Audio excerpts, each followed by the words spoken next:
ဆရာကဟိုဒီတောင်တန်းနေပေါ့နော်တောင်လွယ်အောင်ပြောရင်ကြိုက်ထီးကိုပေါ့ဆရာကြိုက်ထီးကိုသွားတဲ့အခါမှာဒီဘေးကတောင်တန်းနေဆရာသိတဲ့ဘောကြတယ်ဒီလွင်းမြင့်နေဆရာအဲ့လိုကျေပြတ်မှုတွေကိုဒါသဘောကျခဲ့အတိတ်ဘဝကတော့ဘလို့ဟိုပြုတ်ခဲ့လေတော့မသိဘူးပေါ့နော်တချို့ကပေါ့နော်ဆရာတခါတော့လည်းဒီမင်းမျိုးဖောက်တော့ဆရာတော်ဖျားကြီးအကြောင်းကိုရောက်တော့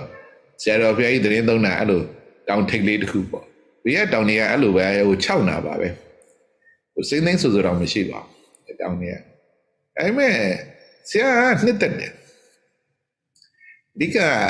ဒီတောင်တန်းနေအပေါ်ကနေကြည့်ရတာလွင်မြင့်တစ်ခု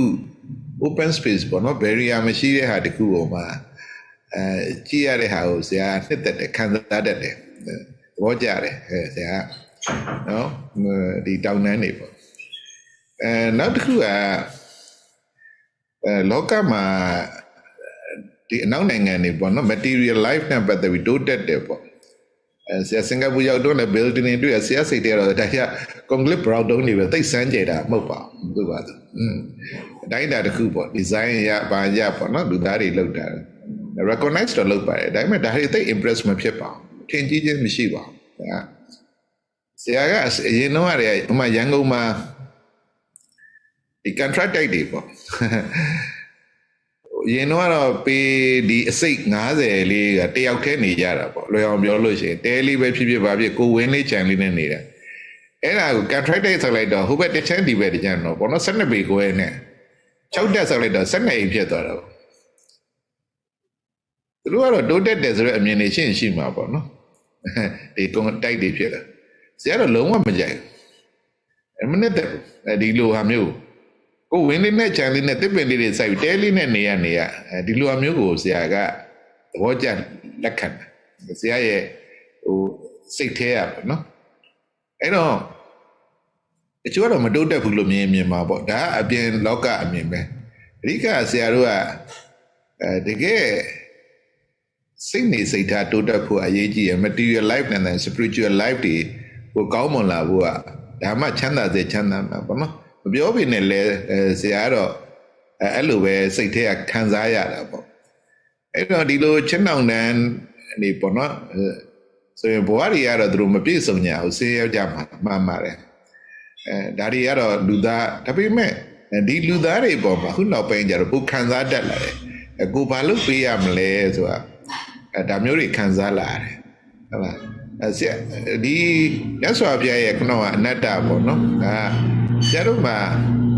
စိတ်ထဲမှာ religion လည်းမရှိဘူး race လည်းမရှိဘူးလူမျိုးရေးလည်းမရှိဘူး color လည်းမရှိဘူးဒီ humanity ဆိုရဲစိတ်လူသားဆန်တယ်ပေါ့နော် life ဒီဟာတွေပဲနောက်ကြမြတ်စွာဘုရားရဲ့တရားတွေကဒါတွေလွတ်မှုဟိုစိတ်ထဲမှာဒါတွေပဲပေါ်လာတာပေါ့ပြောချင်တာကindiscrimination ဆိုတာဒါတွေမပါတော့ဒီဟာတွေပဲနောက်ဆုံးပြဘယ်တော့တော့မေတ္တာကရုဏာမုဒိတာဥပက္ခဆိုစကလုံးကြီးအကြီးကျယ်နေတာပါလက်တွေ့ကြဒါလေးကိုပြောချင်တာအဲ့တော့ဒီတောင်တန်းတွေရဲ့အလွန်ဆိုတဲ့ခုနကလိုပေါ့ကျွန်တော်အတွေးခေါ်တွေကကျွန်တော်တို့ boundary လောက်ခဲ့တယ် limit တွေလောက်ခဲ့တယ်ပေါ့နော်ကျွန်တော်ရဲ့ culture tradition တွေဒီကျွန်တော်တို့ဖြတ်တန်းရတဲ့ situation တွေပေါ့နော်အဲ့အရာတွေကကျွန်တော်တို့ကိုဟိုတကယ်လောက်ခဲ့ကြတာကျွန်တော်တို့ကန့်သက်ခဲ့ကြတာဒါတွေကိုကျွန်တော်တို့အောက်ထွက်တာလေဟိုစိတ်မကောင်းစရာပဲအမှန်တော့ကျွန်တော်ရဲ့ဒီအများသတ်မှတ်ထားတဲ့ဘာသာရေးပေါ့ကျွန်တော်ရဲ့ကိုးကွယ်မှုပေါ့ကျွန်တော်ဗုဒ္ဓဘာသာတွေဖြစ်တော့ကိုးကွယ်မှုတရားအနေနဲ့ပဲကျွန်တော်တို့သိခဲ့တာဒါကိုပညာရက်တရားအနေနဲ့မသိခဲ့တဲ့အတွက်ကျွန်တော်တို့ဒီပညာတွေဟာကျွန်တော်တို့ထဲမှာမဖွံ့ဖြိုးခဲ့ဘူးပေါ့ဒီအမြင်နဲ့မရောက်ခဲ့ကြဘူးခုကြမှာကျွန်တော်တို့ကိုယ်တိုင်ခံစားခဲ့ရတာကိုယ်တိုင်ခံစားခဲ့ရတာကိုယ်တိုင်ခံစားလာတော့ဒီဘာသာရေးငါတို့ဘာသာပေါ့နော်ငါတို့ဘာသာငါတို့သာသနာငါတို့လူမျိုးငါတို့နိုင်ငံဆိုတော့အစွန်းရောက်ပေါ့တရားတွေဆွဲကင်မှုတွေဒါတွေကတွေ့နေရတာပဲကျွန်တော်တို့ဒီဘာသာရေးလုပ်နေတဲ့လူတွေထဲမှာဝတ်တွေ့နေရတာဆိုတော့အတ္တရဲ့သဘောတဘာဝကြောက်ဖို့ကောင်းတာပေါ့နော်ဒါမှမဟုတ်မြတ်စွာဘုရားကပထမဆုံးဒိဋ္ဌိပြုတ်ရမယ်ဆိုစာရေးလိုဖြစ်နေလို့ပါဟုတ်လားဒီအတ္တဆွနဲ့လုပ်ငန်းတွေပေါ့နော် ဒီဟာတွေကိုပထမဆုံးမြင်ရမယ်ကျွန်တော်တို့ကဘောဓဘာဝ the same ပေါ့တွေ့အောင်ပြောလို့ရှိရင်ဘာသာလူမျိုးမခွဲကြတော့ဘူးဒါ humanity ဆိုတဲ့ဒီစိတ်ဓာတ်တွေပေါ့လူသားချင်းနဲ့လုံးမပေါင်းတတ္တဝါတွေချင်းချင်းကိုယုံနိုင်ရတဲ့တတ္တဝါတွေချင်းချင်းမေတ္တာထားမယ်ဂုဏထားမယ်မုရိဒာထားမယ်ပေါ့နော်ဒီတဏှာကိုချင်းစာစိတ်တွေအကျဉ်းနာမှုတွေနော်ဒါတွေရှိလာမှာစိတ်ထဲမှာဒါတွေပွားများလာမယ်ပေါ့နော်ဒီအပိုင်းတွေပါအဲ့တော့ကိုယ်စိတ်မှာဘလောက်ဒီတရားဗုဒ္ဓရဲ့အသိပညာရဲ့တွေကိုလှုပ်လို့ဒီလိုစိတ်မျိုးတွေပြောင်းလဲသွားလဲကိုယ်အမြင်တွေကိုယ်အတ္တရှုထောင့်ကနေပြီးတော့ကိုယ်ဘက်ပဲလူကျင်တဲ့ရှုထောင့်ကနေပြီးတော့ကိုယ်ကပေးကျင်တဲ့ရှုထောင့်ပေါ့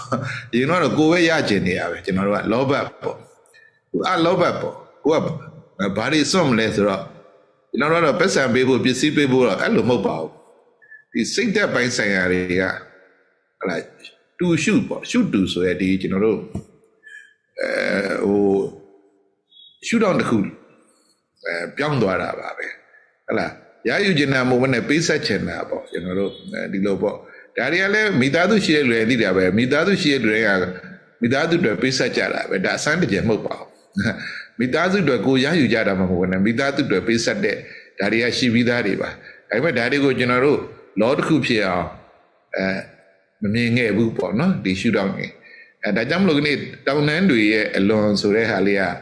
ကျွန်တော်တို့ကာစီးထားတယ်ပေါ့တောင်တန်းတွေဆိုတာလဲအင်အားတအားကြီးတယ်ဒီတောင်တန်းကြီးတွေကသူတို့ကိုဖြတ်ကျော်ဖို့ဆိုတာမလွယ်ဘူးသူတို့ကိုဖြတ်ကျော်ဖို့ဆိုတဲ့လောအောင်ပြောလို့ချင်းမနေရုံကန်ရမယ်ဒီတောင်တန်းတွေရဲ့အလွန်ကဘာတွေရှိလဲဆိုတာလဲမစွန့်စားရင်လည်းတွေးကြောက်เสียရပဲ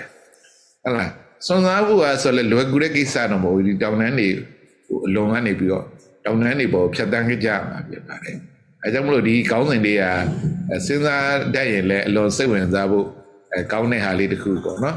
ကျွန်တော်တို့ရဲ့တွေးခေါ်တွေအမြင်တွေကိုဘယ်လိုကြော်လွန်အောင်အဲ့ဒါကိုပဲကျွန်တော်တို့က beyond time and space လို့ခေါ်တာ beyond ပဲ beyond စကားလုံးလေးကကျွန်တော်ကဟုတ်လားနော် beyond the mountain နော် beyond the mountain ပေါ့နော် range of mountain တောင်တန်းနေဆိုတာ range ပဲအဲ့လားရွှေပြီးဆို range လို့အောင်ပါလားတောင်တန်းဟမ် range ပါမယ်ဆရာ mountain range beyond the mountain range ပေါ့တောင်တန်းတွေရဲ့အလွန်ဆိုတာလေးလွန်နှစ်သက်ဖွယ်ကောင်းတဲ့အားလေးပါ beyond ဆိုတာ beyond ဆိုတဲ့စကားလုံးတစ်ခုကအလွန်လှပပါတယ်ကျွန်တော်တို့ကနော်ဟုတ်ပါပြီ